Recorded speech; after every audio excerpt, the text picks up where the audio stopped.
Raman நினைச்சுட்டான், sorry ஒரு 14 வருஷம் honeymoon போகணும் சீதையோட சாதி அப்படின்னு கிளம்பிட்டான். அவருக்கும் தெரியாது.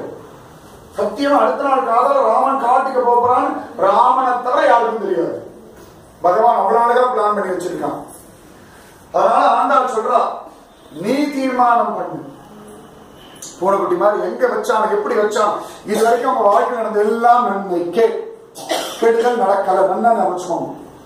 ஒரு விஷயம் உங்க வாழ்க்கை கெடுதல் நடக்கல. எங்க கீழே விழுந்து கை உடஞ்சுதான் நல்லது. Fourth rest.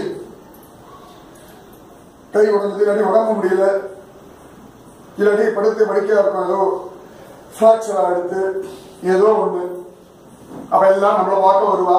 காலத்துல கல்யாணம் இருந்தா நீங்க வந்துடுவே ஒத்தாசம் பண்ணுவே நினைச்சேன், இப்படி படுத்து விட்டாரு. சரி இங்கே ஆசீர்வாதம் பண்ணுவோம், ரொம்ப சந்தோஷம் தெரியுமா? அதே வேண்டாம், அங்க போய் மாறி மாறி உழைக்க வேண்டாம். அதுக்கப்புறம் இவ்வளவு உழைச்சங்க யாரும் கண்டிப்பா மூக்க சிந்த வேண்டாம். அதெல்லாம் ஆத்த படுத்து அவாவா பூசிச்சு ஆதிசேதான்னு கொடுப்பா. சௌக்கியமா சாப்பிட்டு கிருஷ்ணாராமா கோவிந்தா விஷ்ணு சதாம் சொல்லி நிம்மதியா இருக்கலாம். அதை கெடுத்து டிவியும் பார்க்கலாம், சௌகரியம். அப்ப பகவானே ஒரு ஃபோர்ஸ் ரெஸ்ட் கொடுக்கறான். ஏதோ கைகால் உடஞ்சு கொடுத்து ஹாஸ்பிட்டல் இருக்கமா, ரைட், பகவானே உடச்சு கொடுக்குறான். நிம்மதியா நீ பாட்டு நாமஜம் பண்ணு, உனக்கு வேலை வேலைக்கு சாப்பாடு கொடுக்க ஆள் ஏற்பாடு பண்றேன்னு பகவான் ஏற்பாடு பண்றான். நல்லதுதான், எல்லாம் நன்மைக்கே, எல்லாம் நன்மைக்கே, கெடுதல் இல்ல. ஒரு மந்திரி இருந்தார், எப்பொழுதும் எல்லாம் நன்மைக்கே எல்லாம் நன்மைக்கே சொல்லுவார்.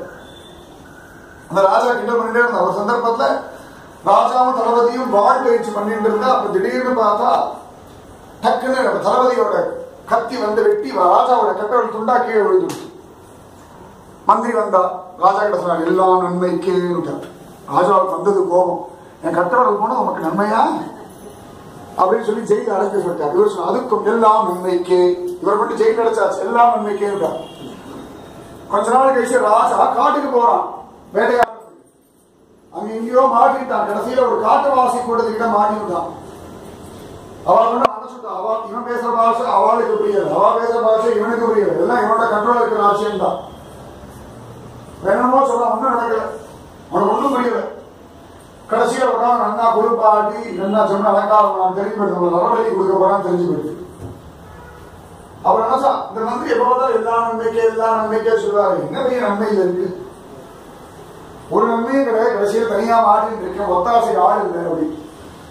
சரி உனக்கு அழகா கட்ட போல எல்லாம் தீர்மானம் பண்ணி அவ பூச்சி எல்லாம் பண்ணி கடைசியில் 2 கை அவனை தூக்கி